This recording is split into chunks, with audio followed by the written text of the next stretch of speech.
بسم اللہ الرحمن الرحیم۔ آج انشاءاللہ سورۃ اللہب پڑھنا شروع کرتے ہیں۔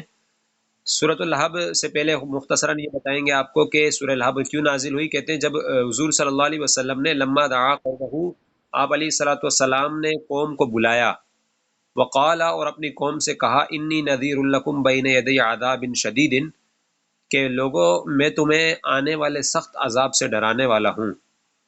فقال، تو آپ صلی اللہ علیہ وسلم کے چچا ابو لہب نے کہا، تب کا، تیرا ناس ہو، علی حاضہ دعوتنا، کیا تو نے ہمیں اس لیے بلایا، یہاں پر اکٹھا کیا ہے۔ نزلت، تو اللہ پاک نے سورت کو نازل کیا، تبت خسرت یدا ابی لہب، یعنی ابو لہب کے دونوں ہاتھ ٹوٹ گئے، یعنی وہ تمام، پورا کا پورا۔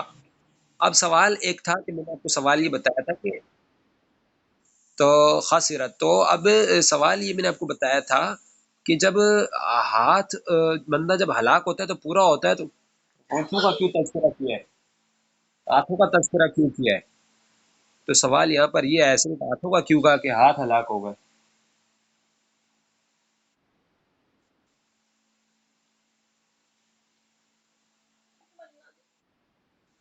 تو اس کا جواب دے رہے ہیں، ہاتھوں کا ذکر وعبر عنہا بالیدین، اور ہاتھوں کے ساتھ اس لیے تعبیر کیا گیا کہ مجاز کے طور پر تعبیر کیا گیا ہے، لأن اکثر الافعال، کیونکہ اکثر کام جو ہوتے ہیں، تزاول بہما، ہاتھوں کے ذریعے وہ کام پورے ہوتے ہیں، کام کیے جاتے ہیں، ان سے ہی شرکت ہوتی ہے۔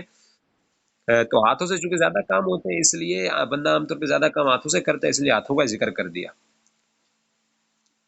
اور کہتے ہیں وَهَذِهِ الْجُمْلَةُ تَبَّتْ يَدَا أَبِي لَهَبٍ وَهَذِهِ الْجُمْلَةُ دُعَاءٌ، یہ جملہ بددعا ہے، ٹھیک ہے۔ وَتَبْ، کہتے ہیں خسرہ ہوا، وہ خود بھی ہلاک ہو گیا، ٹھیک ہے۔ وَهَذِهِ خَبْرٌ كَقَوْلِهِ، یہ دعا لکھا ہوا ہے، ویسے یہ عربی میں ایسے ہی لکھا ہوا ہے، لیکن بعض اوقات اس کو جو ہے نا ہم بددعا ہی کہیں گے، کیونکہ بددعا تھی نا ایک طرح سے کہ تیرے ہاتھ ٹوٹ جائیں، یہ دعا ہے یا بددعا ہے؟ ٹھیک ہے۔ تو کچھ چیزیں ایسی ہوتی ہیں جو بندے کو خود سمجھنی ہوتی ہیں، اور ان سے خود ظاہر ہو رہا ہوتا ہے وہ معنی۔ تو کہتے ہیں وہادی خبر کا قولہم، عرب کے یہ خبر ہے کہ اس کے ہاتھ ٹوٹ جائیں، سو اس کے وہ ٹوٹ گیا، وہ ہلاک ہو گیا، اس کے ہاتھ ہلاک ہو جائیں تو وہ ہلاک ہو گیا۔ جس طرح عرب میں اس طرح بھی کہتے ہیں اہلک اللہ وقد ہلاکا، کہ اللہ اس کو ہلاک کرے، تباہ و برباد کرے، سو وہ ہلاک ہو جاتا ہے۔ تو یہ عرب میں اس طرح کہا جاتا ہے، پہلے ہاتھوں کا ذکر کیا، پھر بعد میں پورا جسم کا ذکر کیا کہ وہ ہلاک ہو گیا، ٹھیک ہے۔ ولما خوفہ النبی صلی اللہ علیہ وسلم بالعذاب، جب آقا دو جہاں صلی اللہ علیہ وسلم نے لوگوں کو عذاب سے ڈرایا، فقال، تو ابو جہل ابو لہب نے کہا، ان کان ما یقول ابن اخی حقا، اگر میرے بھائی کا بیٹا یعنی میرا بھتیجا یعنی حضور صلی اللہ علیہ وسلم کے بارے میں کہہ رہا ہے، یہ ابو لہب کہہ رہا ہے اگر میرے بھائی کا بیٹا سچ کہہ رہا ہے، سچی بات ہے، فانی افتدی منہ بمالی وولدی، تو پھر میں کام کروں گا کہ میں جو ہے مصیبت ٹلنے کے لیے اپنے مال کا اور اپنے مال کے ذریعے اور اپنے بچوں کے ذریعے جو ہے نا وہ فدیہ دے کے اس مصیبت کو میں ٹال لوں گا، عذاب والی مصیبت کو، ٹھیک ہے۔ نزلہ، تو اللہ پاک نے یہ والی آیت کو نازل کیا، ما اغنا عنہ مالہ وما کسب، کہ نہیں اس کو اس کا مال بے نیاز کرے گا اور نہ ہی اس کی اولاد، ٹھیک ہے۔ وَكَسَبَهُ أَيْ وَلَدَهُ، اس کی اولاد بھی اس کو بے نیاز نہیں کر سکے گی۔ کہتے ہیں وَأَغْنَى بمعنی یغنی میں یغنی کے ہے، یعنی اس کا مال نہیں بے نیاز کرے گا، مستقبل کا معنی دے گا۔ سَيَصْلَىٰ نَارًا ذَاتَ لَهَبٍ، ان قریب وہ آگ میں بھڑکتی ہوئی آگ میں ڈالا جائے گا،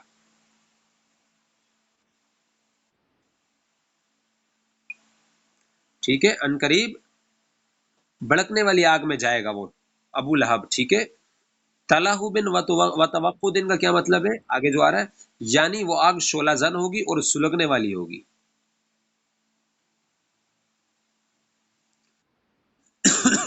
کہتے ہیں فہیہ معالو، فہیہ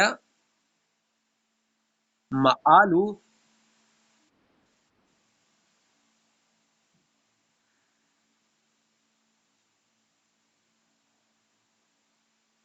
فہی معال تکنیتہ، یہ اس کی کنیت کا انجام ہے، ٹھیک ہے. لِتَلَّهُ بِوَجْهِهِ اشراقا، لِتَلَّهُ بِوَجْهِهِ اشراقا وحمرتا، اس کے چہرے کی اس کے چہرے کی، لِتَلَّهُ بولتے ہیں شعلہ زن، ٹھیک ہے، چمکنا، اس کے چہرے کے چمکنے کی وجہ سے، چمک اور سرخی کے اعتبار سے. اب میں آپ کو یہاں پہ سمجھاتا ہوں کہ اس کا کیا مطلب ہے کہ اس کی کنیت کی انجام کی وجہ سے. اصل میں اس کی کنیت بھی تو ابو لہب تھی، اور آگ کو شعلے کو بھی لہب کہتے ہیں. تو کہتے ہیں جیسی اس کی کنیت تھی اسی کے مطابق اس کا چہرہ بھی جو ہے وہ لال تھا، لال اور سرخ تھا. اسی کے مطابق اس کو جو ہے نا آگ کے شعلے جو ہے نا اس کو آگ کے شعلوں میں ڈالا جائے گا. ٹھیک ہے. وامرأتہ، اور اس کی بیوی کو بھی، جو اس کی بیوی بھی آگ میں جائے گی، ابو لہب کی بیوی بھی.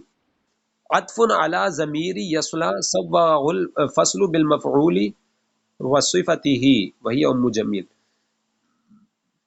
اس کی بیوی بھی آگ میں جائے گی. اب یہاں پر ایک اعتراض ہے. اعتراض یہ ہوتا ہے، اب اس کو غور سے سنیے گا تھوڑا سا، کہ ایک قاعدہ ہے. قاعدہ یہ ہے کہ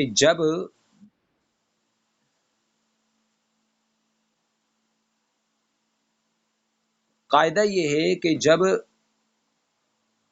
ضمیر مرفوع متصل پر عطف ڈالا جائے تو پھر جو ہے ضمیر مرفوع متصل کا تکرار ہوتا ہے.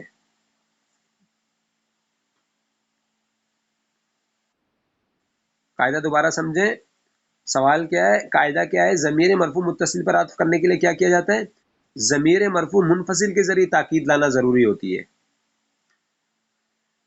یعنی کہ وامرأتہ کو اگر ہم اس کا عطف ڈالیں گے پیچھے سیصلہ پر یا اللہ، وامرأتہ کا عطف ہوگا پیچھے سیصلہ کے اندر جو ہوا ضمیر ہے نا اس پر. ٹھیک ہے. وامرأتہ کا عطف کس پر ہوگا؟ سیصلہ کی.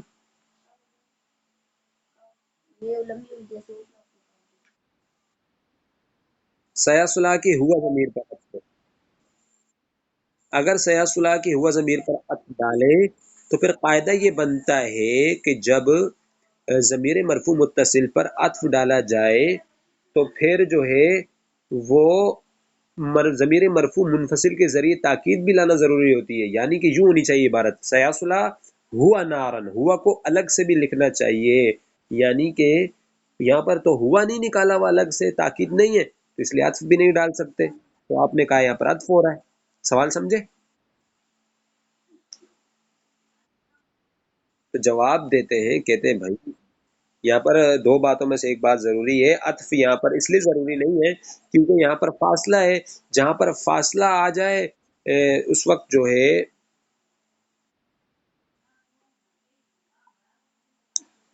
معطوف اور معطوف علیہ کے درمیان جب فصل واقع ہو جائے تو پھر ضمیر کو الگ سے لکھنے کی ضرورت نہیں ہے. دیکھیں یہاں پر نارن اور ذات الحب، ان دونوں کے ذریعے فاصلہ ہو گیا معطوف اور معطوف علیہ کے. سیصلہ معطوف علیہ ہے، وامرأتہ معطوف ہے، تو بیچ میں نارن اور ذات الحب فاصلہ آ گیا. جب نارن ذات الحب کے ذریعے فاصلہ آ گیا تو آپ کا وہ قاعدہ کہ ہوا کو الگ سے بھی لکھنا چاہیے تاکید کے طور پر، وہ یہاں نہیں چلے گا. ٹھیک ہے. ہاں، دو چیزوں میں سے ایک چیز کا پایا جانا ضروری ہے، یا تو پھر ہوا ضمیر ہوتی ہے یا تو پھر فاصلہ ہوتا ہے. تو یہاں پہ ہوا ضمیر نہیں ہے تو کیا ہوا؟ کوئی بات نہیں، یہاں پر فاصلہ ضرور ہے. ٹھیک ہے، یہاں تک سمجھ گیا. کہتے ہیں وہی ام جمیل. اب اس کو یاد رکھیے گا، ابو لہب کی بیوی کا نام کیا تھا؟ ام جمیل. اچھا، یہ ابو سفیان کی بہن تھی. ٹھیک ہے، ابو سفیان رضی اللہ تعالیٰ عنہ کی یہ بہن تھی. اچھا، آگے پڑھتے ہیں. حمالۃ الحطب، یہ لکڑیوں کو چننے والی تھی، اٹھانے والی تھی. اچھا، حما کا بھی آپ بتا رہے تھے، تو حمالۃ بھی پڑھ سکتے ہیں اور حمالۃ بھی پڑھ سکتے ہیں. کہتے ہیں الطوفی والسودانی تلقیہ فی تاریخ النبی صلی اللہ علیہ وسلم. کہتے ہیں یہ نادان ایسی تھی کہ یہ کانٹے اور ایک سودان نامی ایک بوٹی تھی، یہ چنتی تھی اور کیا کرتی تھی؟ حضور صلی اللہ علیہ وسلم کے راستے میں پھینکتی تھی یہ. فی جیبہا، فی عنقها یعنی کہ اس کی گردن میں حبل من مسد، اس کی گردن میں کیا ہے، اس کی گردن میں مونج کی رسی ہوگی، مونج کی، مونج بولتے ہیں یعنی چھال کی رسی آپ کہہ لیں اس کو، ٹھیک ہے۔ وہادی الجملۃ حال من مالت من حمالت الحطب، کہتے ہیں یہ جو ہے نا فی جیدیا حبل من مسد، یہ جملہ یہ پیچھے حمالت الحطب سے حال ہے، اور وہ جو ہے وہ صفت ہے امراتو کی، یا پھر خبر ہے مبتدا مقدر کی، یہ ترکیب ایک طرح سے بتائیے تو۔ بسم اللہ الرحمن الرحیم، ابھی انشاءاللہ ہم سورۃ النصر شروع کریں گے، آئیے شروع کرتے ہیں۔ اذا جاء نصر اللہ، جب اپنے نبی صلی اللہ علیہ وسلم کے لیے ان کے دشمنوں پر اللہ کی مدد آ جائے، جب اللہ کی مدد آ جائے نبی کریم صلی اللہ علیہ وسلم کے دشمنوں پر، والفتح یعنی کہ فتح مکہ تھا، اور فتح مکہ بھی نصیب ہو جائے آپ صلی اللہ علیہ وسلم کو، وَرَأَيْتَ النَّاسَ يَدْخُلُونَ فِي دِينِ اللَّهِ أَيِ الْإِسْلَامِ، اور تو دیکھ، یا تو دیکھ لوگوں کو،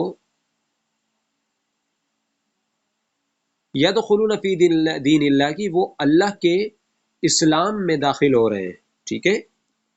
افواجن ای جماعات بعد ما کان یدخل فیہ واحد واحد، کہتے جوک در جوک، جماعتوں کے جماعتوں جو ہے نا، ٹولے کے ٹولے، وہ جو ہے نا وہ اسلام میں داخل ہو رہے ہیں، ٹھیک ہے۔ واحد واحد، جوک در جوک کہتے ہیں اس کو،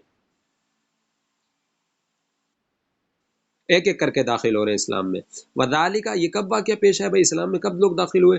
وذالک بعد فتح مکہ تھا، اور یہ واقعہ پیش آیا فتح مکہ کے بعد، جب آپ صلی اللہ علیہ وسلم کو مکہ کی فتح کے بعد یہ واقعہ پیش ہے، فتح مکہ کے بعد۔ جاء العرب من اقطار الارض طائعین، تو عرب کے لوگ دور و اطراف سے اطاعت کرتے ہوئے آئے اسلام قبول کرنے کے لیے، ٹھیک ہے۔ فسبح بحمد ربک، تو آپ تسبیح بیان کیجئے، حمد کیجئے اپنے رب کی،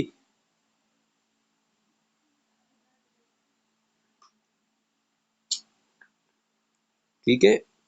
ملتبسم بحمدی، یعنی یہی ہے کہ غور و فکر کے ساتھ، یکسوئی کے ساتھ اللہ پاک کی تسبیح بیان کیجئے، واستغفرہ، اور اللہ پاک سے استغفار کیجئے، انہ کان توابا، بے شک وہ توبہ قبول فرمانے والا ہے۔ وکانا، اور آپ صلی اللہ علیہ وسلم بعد نزول هذه السورۃ یکثر یا یکثر من قولی سبحان اللہ وبحمدہ استغفر اللہ واتوب الیہ، اور اس صورت کے نازل ہونے کے بعد آپ صلی اللہ علیہ وسلم کثرت سے سبحان اللہ وبحمدہ استغفر اللہ واتوب الیہ پڑھا کرتے تھے۔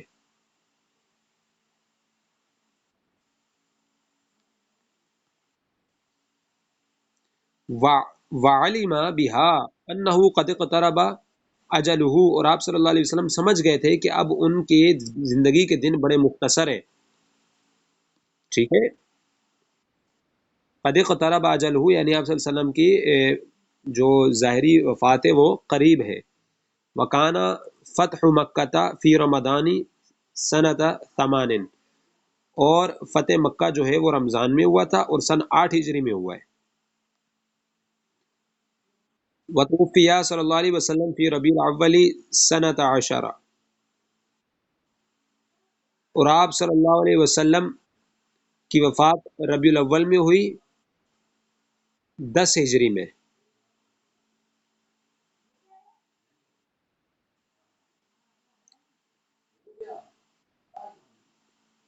ٹھیک ہے، یہاں تک سمجھ آ گئی۔